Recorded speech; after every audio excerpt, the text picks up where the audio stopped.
Merci de votre fidélité à Télésud et bienvenue dans cette nouvelle édition de l'entretien du jour dont l'invité est M. Paul Kananoura. Il est président de l'ASEAF. L'ASEAF, c'est l'Association des stagiaires et étudiants africains en France. Votre devise, si je ne me trompe pas, ensemble, inventons l'Afrique de demain. Oui, c'est ça. D'accord. L'Afrique dont on parle a été traversée cette année par les questions de gouvernance, mais à la différence des années d'avant, c'est qu'il y a eu de vraies ruptures. On a eu la chute de Kadhafi, on a eu la Côte d'Ivoire avec la crise post-électorale, et vous organisez un colloque international qui est intitulé « Nouvelle approche de la gouvernance africaine ». Qu'est-ce que vous allez apporter de nouveau dans le débat?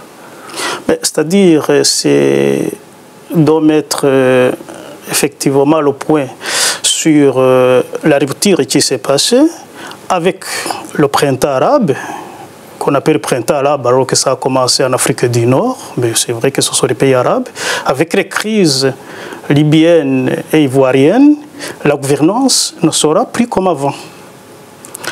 Qu'est-ce qui va changer aujourd'hui? Il suffira d'un soulèvement pour changer l'ordre établi? C'est-à-dire qu'on a vu que quand les peuples en Asie, quand les peuples commencent à faire des combats pour la liberté, pour la démocratie, ils gagnent.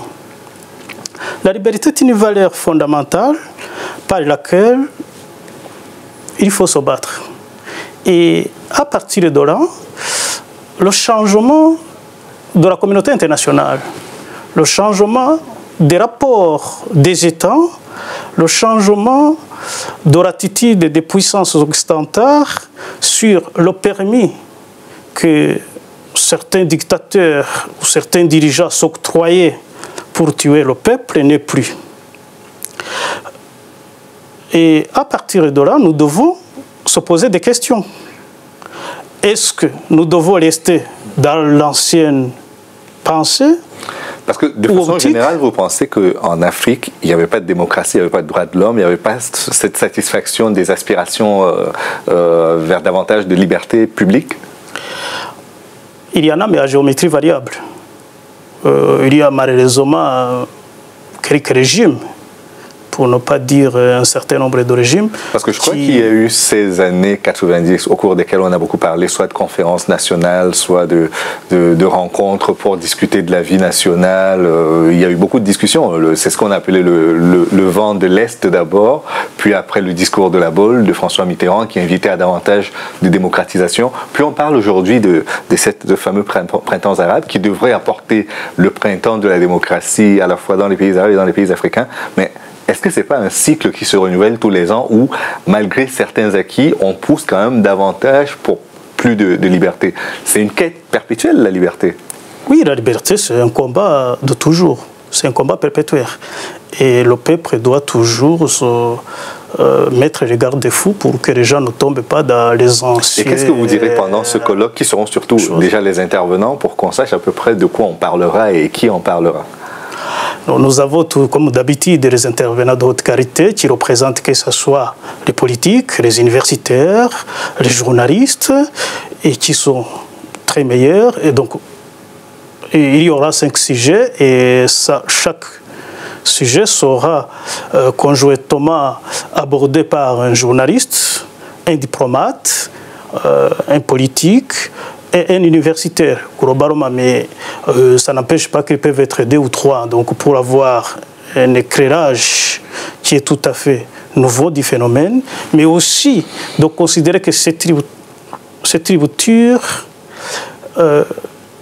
accompagnée par la communauté internationale, ne doit pas s'arrêter à la porte nord de l'Afrique, qu'elle doit se diffuser aussi à l'Afrique noire pour que la nouvelle dynamique de démocratisation, la nouvelle dynamique de rapport de gouvernance s'inscrit sur tout le territoire africain. Parce que vous pensez qu'en Europe, il n'y a plus de démocratisation à faire, qu'on a atteint le summum de la démocratie et que maintenant, le dernier territoire à défricher en matière de démocratie, c'est l'Afrique? Non, l'Afrique est en retard. Mais la démocratie est un combat permanent. Oui. Et il y a toujours, nous avons des exemples, même pour les Européens, quelqu'un qui a été élu démocratiquement, qui commence à bafouer tous les droits fondamentaux du peuple, qui s'accapare démocratiquement en plus. En Europe de l'Est, je crois, c'est quel pays qui s'accaparent le pouvoir de nomination et qui prolongent les mandats. Ça, non, il faut dire que ça suffit. Il faut à un certain moment dire que la démocratie est un bien pour tous les peuples et il ne faut pas qu'on les prive, on prive cette dynamique aux peuples africains aussi.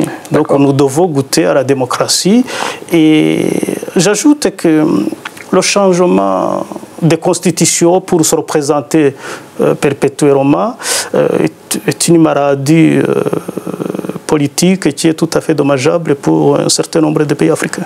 On n'est pas obligé de changer la démocratie. On peut par exemple très démocratiquement dire, comme en Russie avec Vladimir Poutine, voilà, j'ai fait mes 2 mandats consécutifs, je change de poste et au bout de 2 mandats, je reviens, je reprends mon poste. C'est pas très démocratique, mais ça respecte les règles établies. Non, c'est démocratique, mais c'est pas la bonne manière. C'est pas la bonne manière, d'accord? C'est pas la bonne manière. Oui. Je crois que quand quelqu'un dirige 10 ans, après il n'a plus d'idées, ou 15 ans, bon, après il n'a plus d'idées parce qu'il y a une confusion des biais de la nation et des biais personnels et à ce moment-là, c'est là où le pouvoir devient despotique. Si vous regardez même tous les dictateurs en général, les 10 premières années de leur mandat, c'était déjà qu'ils travaillaient très bien. Mais c'est au fur et à mesure de la confiscation des pouvoirs, du mélange des genres, où on ajoute à la corruption que les choses deviennent graves. Si aujourd'hui on devait parler de modèle démocratique sur le continent, si on vous demandait d'en citer 2, pas beaucoup, hein, juste 2, est-ce que vous en auriez quelques-uns à nous présenter? Oui, la démocratie fonctionne bien en Afrique du Sud. Depuis longtemps, la démocratie fonctionnait bien au Sénégal. Ces derniers mois que nous avons quelques regrets pour la démocratie sénégalaise. Mais dernièrement, je crois, ce week-end, le dimanche, le peuple sénégalais a toujours montré la maturité démocratique avec une élection qui est jalonnée de suspicions, mais qui s'est bien déroulée.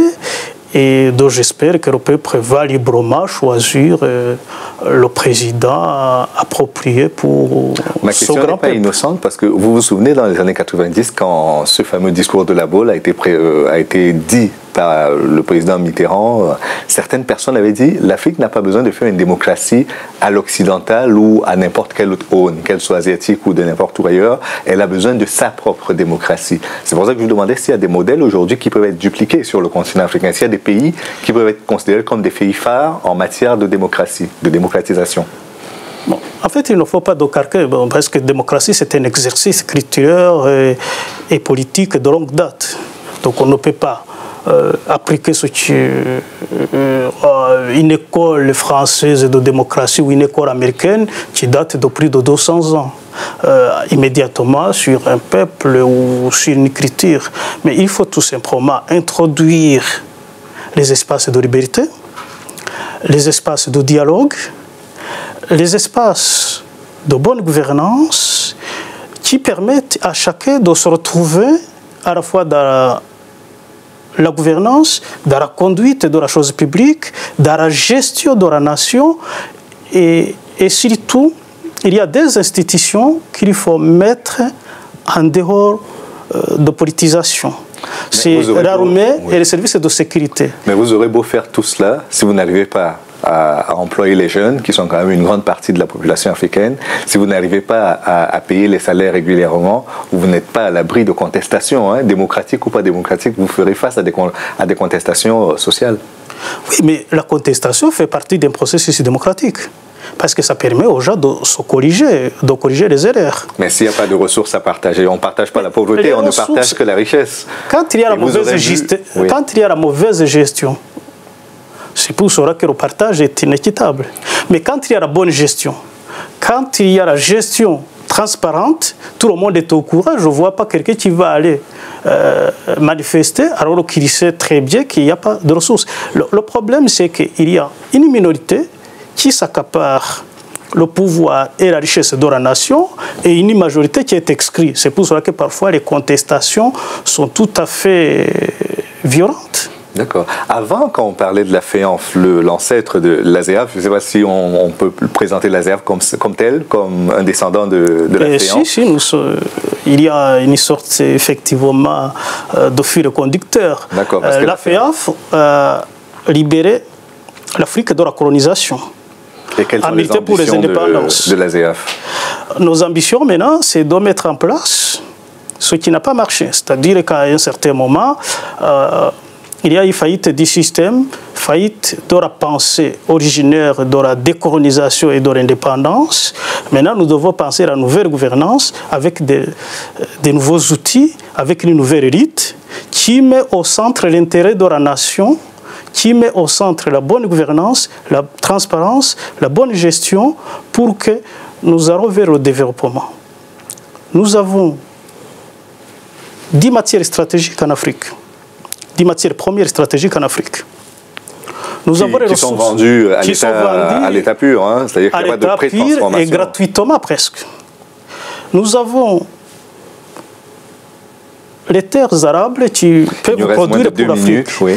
Et si nous capitalisons ce que la nature nous a donné, si nous capitalisons effectivement cette force de la jeunesse pour travailler, nous pouvons arriver à une nouvelle élite économique et politique qui peut nous sortir du sous-développement endémique alors que nous disposons des ressources et des moyens. Les objectifs du millénaire pour le développement, c'était pour 2015. Hein. Nous sommes en 2012. Oui. Je ne sais pas si 5% des pays africains y arriveront, mais c'était des objectifs qui avaient été fixés et qui étaient estimés atteignables par la plupart des pays. Oui, mais ces objectifs sont fixés par l'extérieur, les Nations Unies et les bailleurs de fonds. Ce n'est pas fixé par les Africains. C'est-à-dire que... Pour vous, l'objectif raisonnable, c'est quoi? 2025?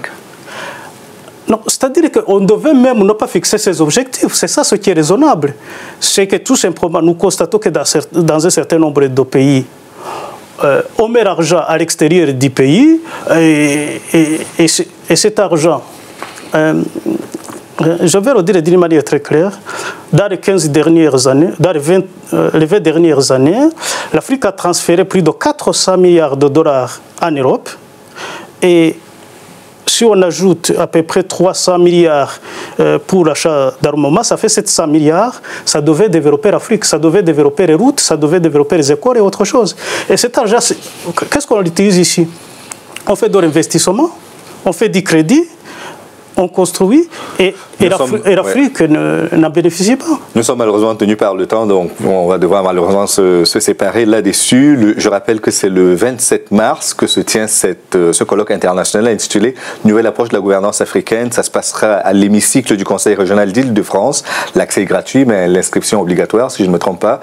Il faut écrire à l'ASEAF, aseaf2002@yahoo.fr, et puis tout le monde peut y participer, oui, j'imagine. L'accès est libre et gratuit sur l'inscription parce que c'est la loi qui l'oblige, c'est le programme Vigipirate qui l'oblige. Merci beaucoup. Et nous serons heureux de vous y accueillir nombreux. Merci beaucoup, M. Paul Kanamura. Et merci à vous d'avoir suivi cette émission jusqu'à son terme. Rendez-vous demain pour une autre édition de l'Entretien du jour. À bientôt.